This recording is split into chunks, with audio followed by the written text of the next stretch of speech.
Tenemos aquí estas dos rectas paralelas violetas y vamos a trazar en primer lugar ángulos de 45 y de 135.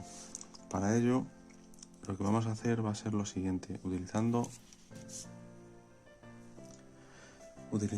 la escuadra, que es esta regla que tengo aquí, como decía, vamos a trazar primeramente un ángulo de 45. Eso es muy fácil de hacer, ya que la escuadra, este ángulo de aquí y este de aquí tienen los dos 45, son dos ángulos iguales, y este de arriba tiene 90 grados. Entonces es muy fácil trazar un ángulo de 45, ya que simplemente poner aquí la escuadra y trazar una recta, y ese ángulo será de 45. ¿Y cómo trazamos el de 135? A partir de esta misma idea y utilizando la escuadra, pues muy fácil, lo vamos a ver. Si yo cojo aquí y trazo este ángulo de 45, como he dicho, ese ángulo tiene 45 grados, y sé que el ángulo recto, es decir, el ángulo que hay formado aquí en la totalidad de este ángulo es de 180, si a 180 le resto 45, resulta que el ángulo que me queda aquí, al lado contrario,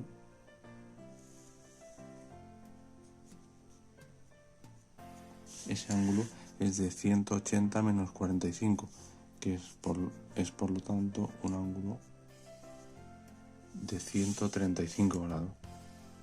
Pues esa es la manera de trazar utilizando la escuadra ángulos de 45 y de 135. Bien, ¿y cómo vamos a trazar ahora ángulos de 60 y de 120? Y vamos a utilizar el cartabón, que es esta regla que tengo aquí. Esta regla tiene este ángulo de 30, ese ángulo de 60 y este ángulo de 90 grados. Entonces, si yo cojo y pongo aquí,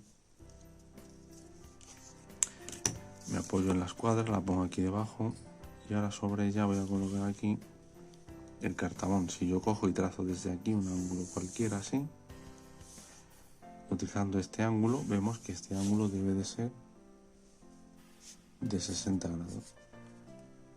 Y si sabemos, igual que en el caso anterior, que este ángulo total es de 180, 180 menos 60, 180 menos 60, resulta que aquí,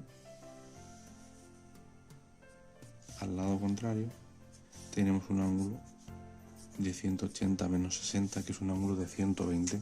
Pues esa es la manera fácil de trazar estos ángulos, en el primer caso de 45 y 135, utilizando esta regla, la escuadra, y en este segundo caso hemos trazado ángulos de 60 y de 120 utilizando esta regla, que es el cartabón.